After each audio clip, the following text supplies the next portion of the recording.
નમસ્કાર વિદ્યાર્થી મિત્રો, આજે આપણે ધોરણ 9માં ચેપ્ટર નંબર 9 સ્ટાર્ટ કરીએ છીએ. તો ચેપ્ટર નંબર 9માં સમાંતર બાજુ ચતુષ્કોણ અને ત્રિકોણના ક્ષેત્રફળ 9th ચેપ્ટરનું હેડિંગ છે આપણું સમાંતર બાજુ ચતુષ્કોણ અને ત્રિકોણના ક્ષેત્રફળ. સમાંતર બાજુ ચતુષ્કોણ કોને કહેવાય તે શીખી ગયા છે. શું કહેવાય સમાંતર બાજુ? તો તે ચતુષ્કોણમાં સામસામેની બાજુઓ સરખી હોય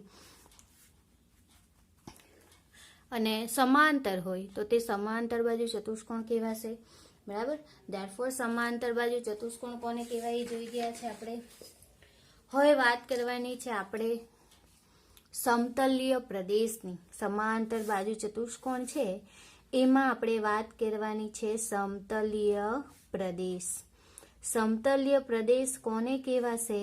તો સરળ બંધ આકૃતિ દ્વારા ઘેરાયેલા સમતલ ભાગને તે આકૃતિનો સમતલીય પ્રદેશ કહે છે. બરાબર. હું દર્શાવું છું આકૃતિ. બરાબર. તો મારી પાસે આ એક આકૃતિ છે હાલમાં. બરાબર. તો આ જે આકૃતિ છે તમે નામ નિર્દેશન કરી શકો તો ABCD. આ આકૃતિ દ્વારા જે ઘેરાયેલો પ્રદેશ છે સમતલનો આ એને સમતલીય પ્રદેશ કહેવાશે. બરાબર. શું કહેવાશે? સમતલીય પ્રદેશ. આખો ભાગ છે એને સમતલીય પ્રદેશ કહેવાશે. ધેરફોર સમતલીય પ્રદેશ કોને કહેવાશે? તો સરળ બંધ આકૃતિ દ્વારા ઘેરાયેલો ઘેરાયેલા સમતલ એટલે કે અંદરનો ભાગ જે હશે તે ઘેરાયેલો સમતલની ભાગ કહેવાશે અંદરનો. બરાબર. એ સમતલ ભાગને તે આકૃતિનો સમતલીય પ્રદેશ કહે છે. સમતલીય પ્રદેશ કહે છે. બરાબર. સમતલીય પ્રદેશ કોને કહેવાશે? તો સરળ બંધ આકૃતિ દ્વારા કે મેં આ ત્રિકોણ છે મારી પાસે, ધારો કે તો આ ઘેરાયેલો જે પ્રદેશ છે એને પણ કહેવાશે સમતલીય પ્રદેશ. અથવા તો મારી પાસે ચતુષ્કોણ છે એની અંદર વર્તુળ છે. બરાબર. એના દ્વારા ઘેરાયેલો પ્રદેશ. બરાબર. એટલે કે બધી આકૃતિ અલગ અલગ આપણને જોવા મળશે. બરાબર. હવે વિચારીએ તો આકૃતિનું ક્ષેત્રફળ. આકૃતિનું ક્ષેત્રફળ કોને કહેવાશે? તો આ જે સરળ બંધ આકૃતિ છે. બરાબર. તો સરળ બંધ આકૃતિના સમતલીય પ્રદેશને એટલે કે પરિમાણ અથવા તો માપને આનું જે માપ મળશે તેને કહેવાશે ક્ષેત્રફળ. બરાબર. એટલે કે સરળ બંધ આકૃતિના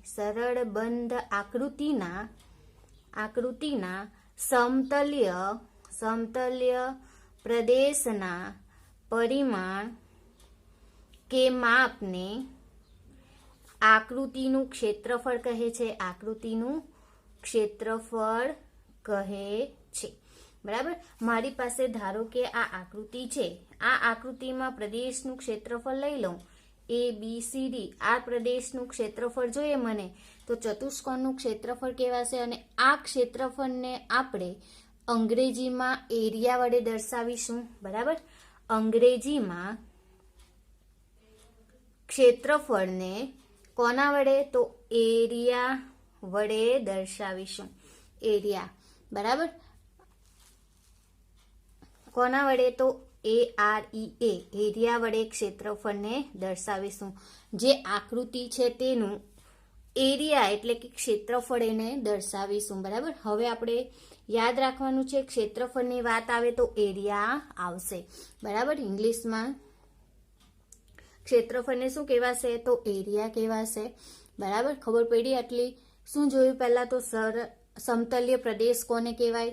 તો સરળ બંધ આકૃતિ દ્વારા ઘેરાયેલો સમતલ ભાગને તે આકૃતિનું સમતલીય પ્રદેશ કહેવાશે. આકૃતિનું ક્ષેત્રફળ એટલે કે આપણે જે આકૃતિ લીધી છે એ આકૃતિનું ક્ષેત્રફળ એટલે કે એનું જે માપ મળે, પરિમાણ મળે, એનું જે ક્ષેત્રફળ મળે, પરિણામ મળે, આપણને માપ મળે તેને કહેવાશે આકૃતિનું ક્ષેત્રફળ. એરિયા કહેવાશે. હવે વાત કરું એકરૂપ આકૃતિઓના ક્ષેત્રફળ. બરાબર. એકરૂપ આકૃતિઓના ક્ષેત્રફળની વાત કરું તો એકરૂપ આકૃતિઓના ક્ષેત્રફળ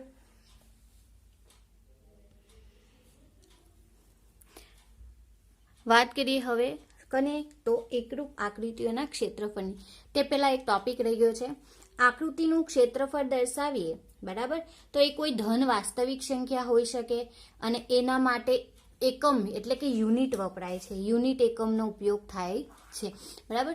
એ યુનિટ એકમની વાત આપણે જ્યારે એક્ઝામ્પલ કરશું ત્યારે કરીશું, બરાબર. કે ક્ષેત્રફળ આવે એટલે આપણને ખબર જ છે, આપણે એકમ ક્ષેત્રફળનો એકમ સેન્ટીમીટર સ્ક્વેરમાં, મીટર સ્ક્વેરમાં આપણે દર્શાવીએ છીએ, બરાબર. તો આપણે એકમ એટલે કે યુનિટની મદદથી દર્શાવી શકીએ અને એ કેવું છે તો ધન વાસ્તવિક સંખ્યા મળશે, ક્ષેત્રફળ છે એટલા માટે, બરાબર. એટલે ક્ષેત્રફળમાં ખાસ યાદ રાખવાનું, એને એકમ સાથે દર્શાવવામાં આવશે, બરાબર. એનો એકમ યુનિટના સ્વરૂપમાં હશે, બરાબર. યુનિટ આપણને જે આપેલા હોય એને આધારે આપણે યુનિટ દર્શાવીએ છીએ. હવે જોઈએ આપણે એકરૂપ આકૃતિઓના ક્ષેત્રફળ. હવે મારી પાસે મેં બે આકૃતિ લીધી છે, એ અને બી. મેં ધારો કે પી અને ક્યુ પી લઈ શકું અને પી અને ક્યુના સ્વરૂપમાં બી દર્શાવું. તમે ABCD A થી Z સુધીના કોઈ બી મૂળાક્ષરો લઈ શકો, બરાબર.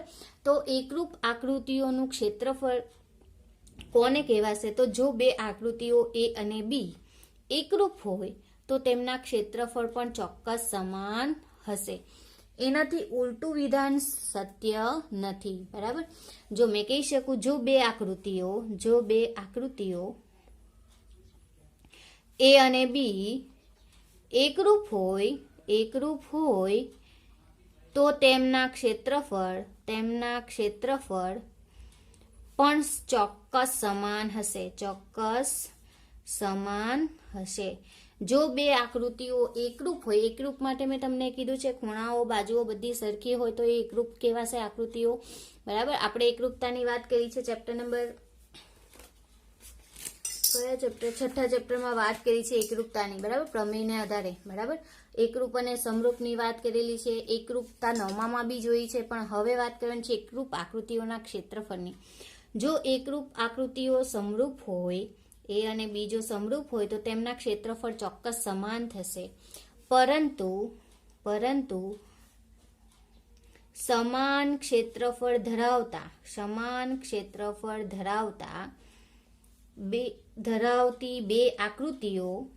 ધરાવતી બે આકૃતિઓ એકરૂપ હોય એવું જરૂરી નથી, બરાબર. જો સમાન ક્ષેત્રફળ ધરાવતી બે આકૃતિઓ ક્ષેત્રફળ જો સમાન ધરાવે, બે આકૃતિઓ મારી પાસે છે તેના ક્ષેત્રફળ જો સમાન હોય તો એ બે આકૃતિઓ એકરૂપ હોય તેવું જરૂરી નથી. એટલે એનાથી ઉલટું વિધાન અસત્ય છે, બરાબર, સત્ય નથી, બરાબર. આ VSQમાં ખાસ પૂછાશે, ખરા ખોટામાં બી પૂછાઈ શકે, ઓબ્જેક્ટિવમાં બી આવી શકે, બરાબર. એટલે કે ધ્યાન રાખવાનું છે આપણે કે કયો ટોપિક ક્યાંથી ક્યાં જવાય છે, બરાબર. એટલે વ્યાખ્યા આકૃતિ પરથી યાદ રાખો, અથવા તો કોઈ બી તમે બે આકૃતિ તમારી રીતે ધારી લો કે આ A અને B બે આકૃતિઓ એકરૂપ હોય તો તેના ક્ષેત્રફળ ચોક્કસ સમાન હશે. પરંતુ જો સમાન ક્ષેત્રફળ ધરાવતી જો આકૃતિ હોય બે તો એ એકરૂપ હોય એવું જરૂરી નથી, બરાબર. આ થયું આપણે એકરૂપ આકૃતિઓના ક્ષેત્રફળની. હવે આકૃતિઓના ક્ષેત્રફળને સંકેતમાં કેવી રીતે દર્શાવાય, સંકેતની વાત કરેલી છે અહીં. તો આકૃતિ A ના ક્ષેત્રફળને સંકેતમાં કોના વડે દર્શાવાય? તો એરિયા ઓફ A વડે દ્વારા દર્શાવાય, બરાબર. મારી પાસે ધારો કે આ આકૃતિ છે, મારી પાસે ABCD, અથવા તો મેં એને આવી રીતે દર્શાવ્યું છે, આનું ક્ષેત્રફળ લીધું છે, તો મેં શું કહી શકું? એરિયા ઓફ ABCD, બરાબર. એરિયા ઓફ ABCD આ આકૃતિ દ્વારા દર્શાવ્યું તો એરિયા ઓફ A, મેં અહીં આકૃતિ A લીધી છે, આની જગ્યાએ B લીધી હોય તો મને શું મળશે? આનું ક્ષેત્રફળ, તો એરિયા ઓફ B મળશે, બરાબર. એટલે કે આકૃતિના ક્ષેત્રફળને જો સંકેતમાં દર્શાવવું હોય તો AR કૌંસમાં એ દ્વારા દર્શાવાય, અથવા તો ABCD નું ક્ષેત્રફળ તો એરિયા ઓફ ABCD દ્વારા દર્શાવાય. બરાબર, એટલે કે જે આપણને આપેલું હોય એને આધારે આપણે દર્શાવી શકીએ. હવે જોઈએ આકૃતિના ક્ષેત્રફળના ગુણધર્મ. આકૃતિના ક્ષેત્રફળના ગુણધર્મ બે છે ગુણધર્મો. બરાબર, હવે આકૃતિના ક્ષેત્રફળના ગુણધર્મની વાત કરીએ તો ફર્સ્ટ એક જોઈએ તો જો A અને B એકરૂપ આકૃતિઓ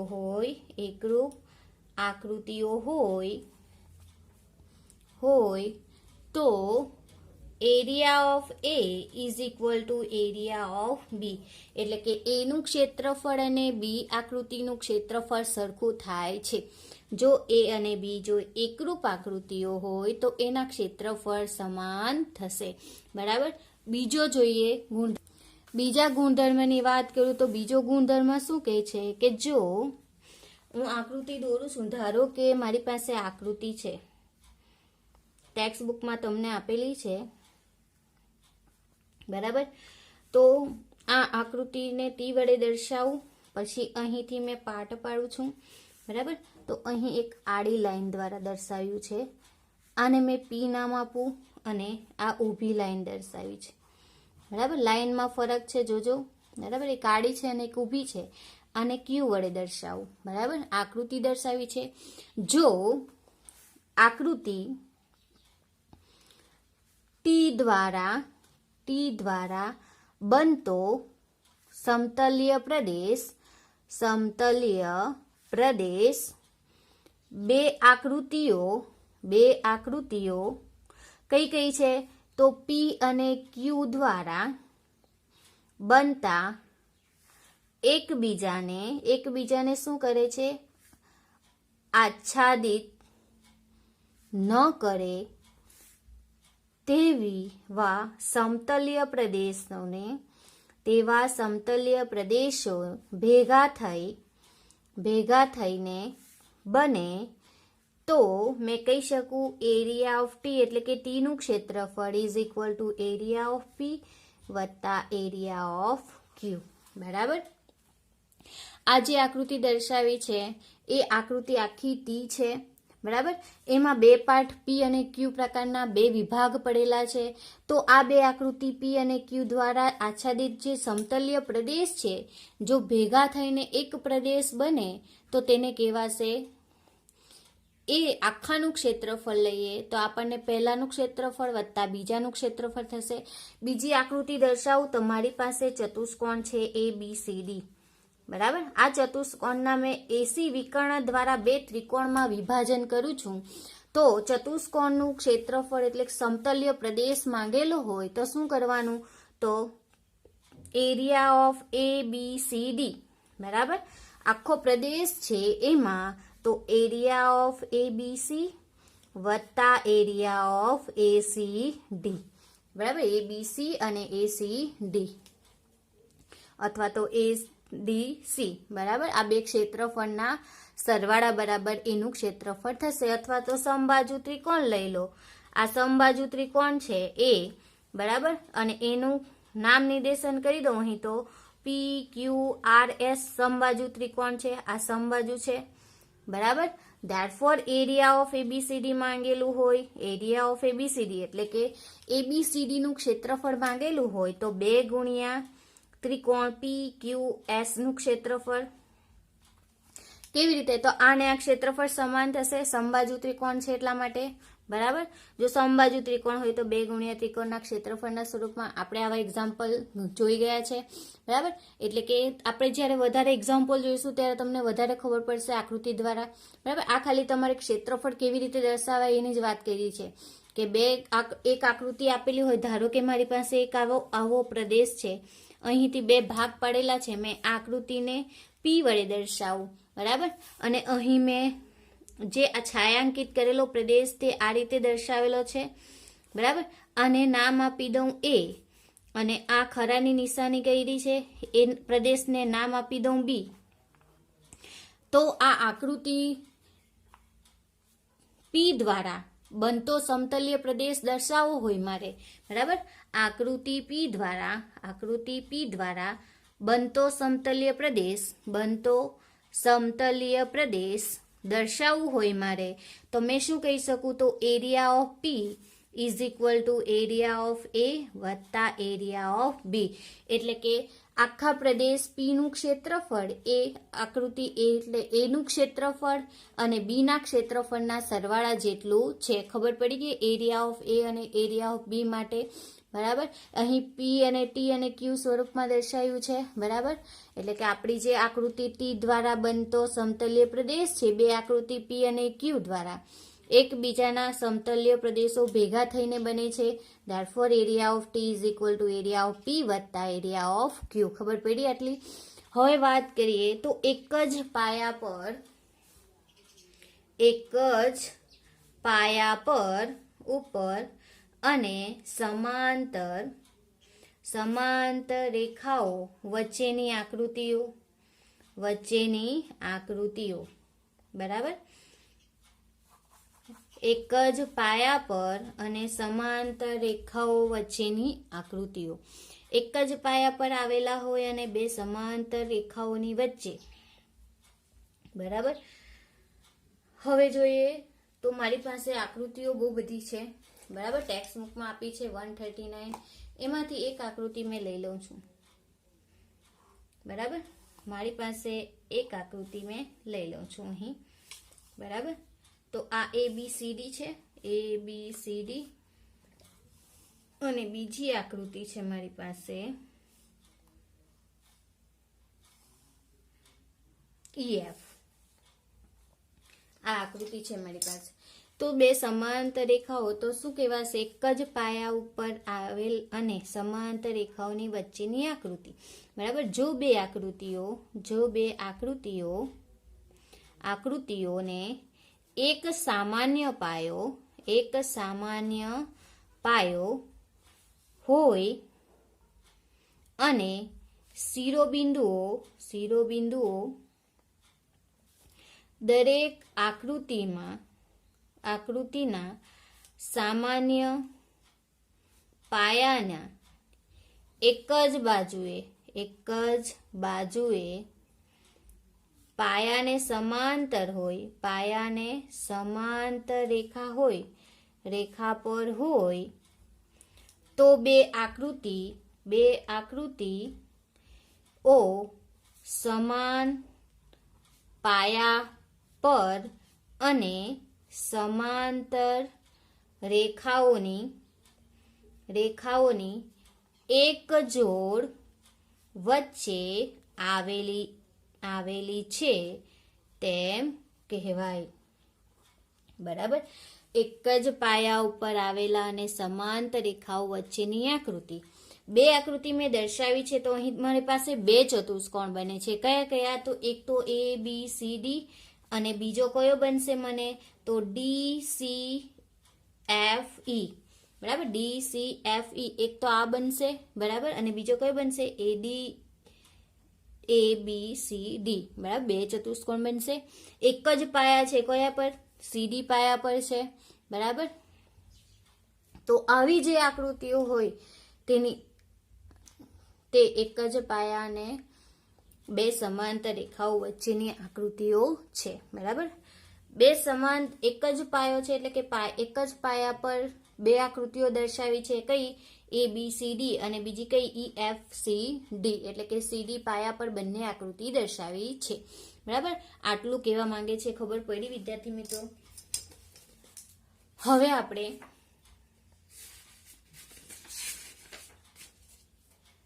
બીજી એક આકૃતિ દર્શાવું તો કઈ રીતે દર્શાવી શકાય, તો મેં દર્શાવું છું અહીં કે મારી પાસે એક આકૃતિ છે,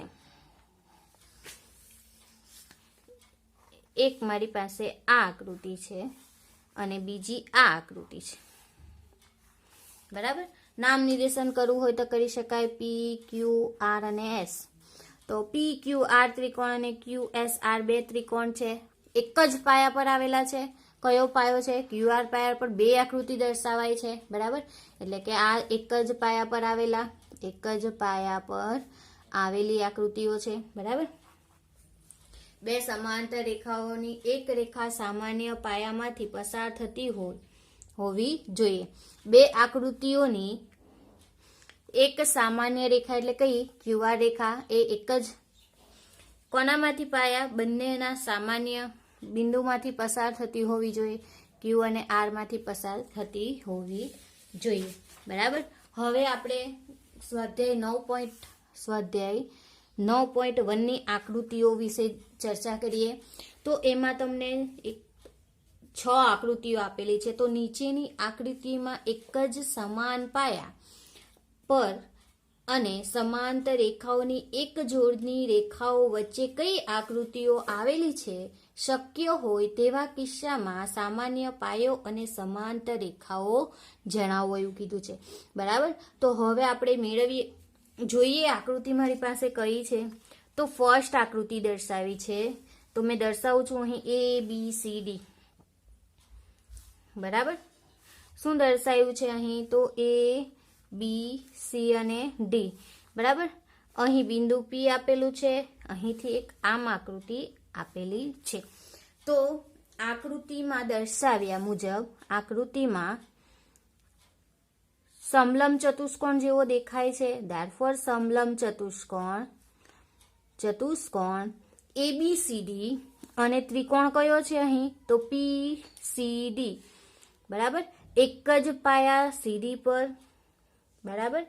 અને CD અને AB કેવી છે? તો સમાંતર રેખાઓ છે. બરાબર. ધેરફોર મેં કહી શકું કે આકૃતિમાં સમલંબ ચતુષ્કોણ ABCD અને ત્રિકોણ PDC એક જ પાયા પર અને બે સમાંતર રેખાઓની એક જ જોડ વચ્ચે આવેલ આકૃતિઓ છે. બરાબર. આવેલ આકૃતિઓ છે. બરાબર.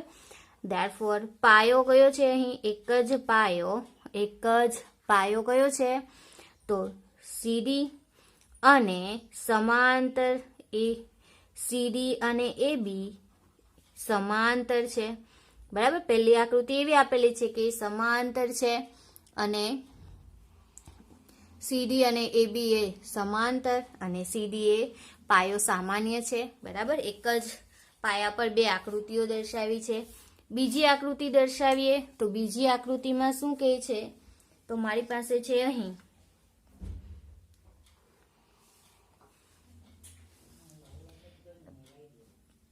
PQR અને S આકૃતિમાં આપેલું છે. PQR અને S. ધેરફોર નામ કરું છું અહીં PQR અને S. એ આકૃતિઓ આપેલી છે અહીં અને અહીં આપેલા છે M અને N. બરાબર. તો આ આકૃતિમાં તમને શું ખબર પડી? તો આકૃતિ તો સરખી દેખાય છે. પાયો બી એક જ દેખાય છે. બરાબર. પણ સમાંતર રેખાઓની એક જોડ વચ્ચે આવેલા છે. બરાબર. આ બે સમાંતર રેખાઓ ધારી લઈએ આપણે તો તેની એક જોડ વચ્ચે આવેલા ખૂણા છે? તો નથી. બરાબર.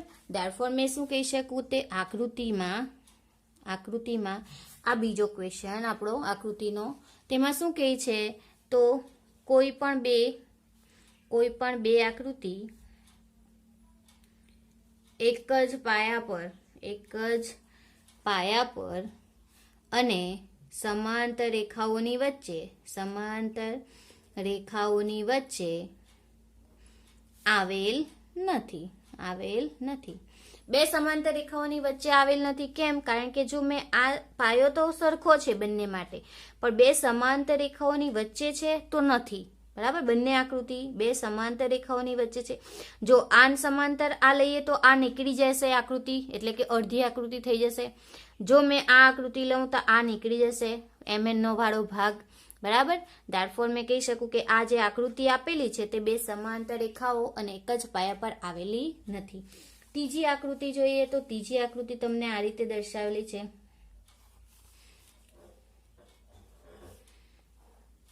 PQRS. T બિંદુ આપેલું છે. એ T એ Q અને આર સાથે જોડેલું છે એટલે કે મારી પાસે આ આકૃતિ છે. ત્રીજી આકૃતિમાં દર્શાવ્યું છે તો એક જ પાયો છે કયો, તો ક્યુઆર અને પીએસ સમાંતર રેખાઓ છે, બરાબર. therefore મેં કહી શકું કે આકૃતિ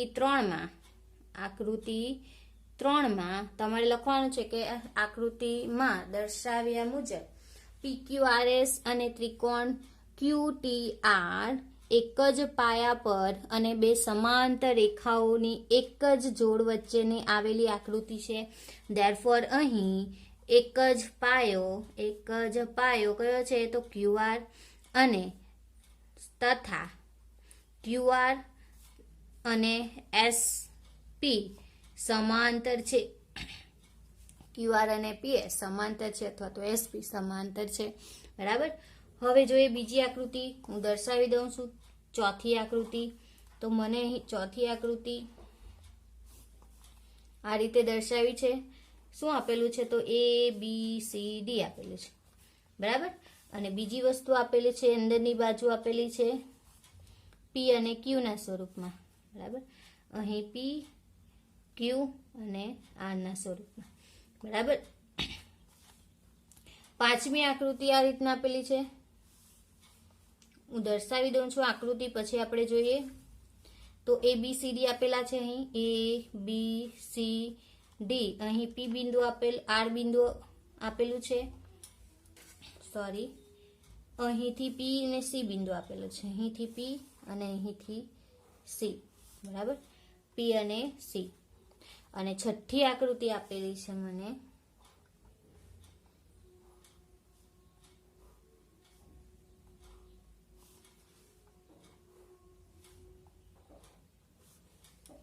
P Q R અને S.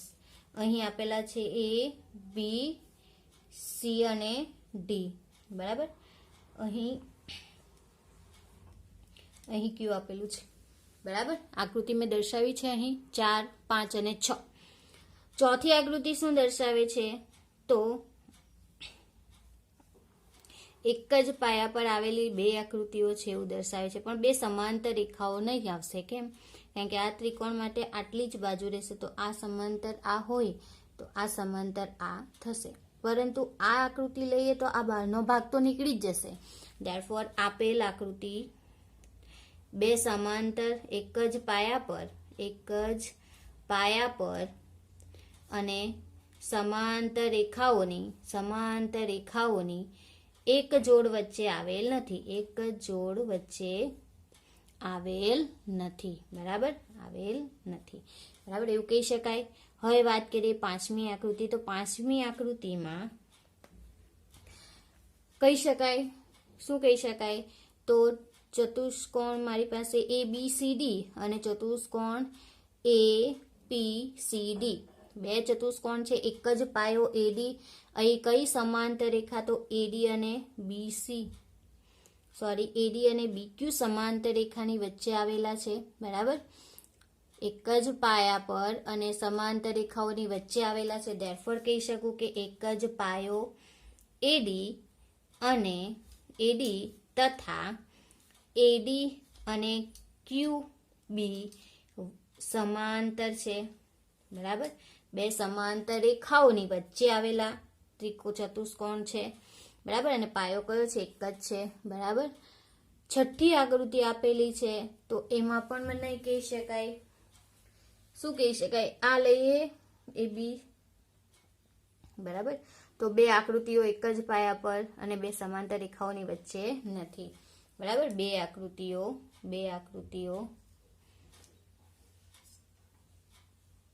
એક જ પાયા અને સમાંતર રેખાઓની વચ્ચે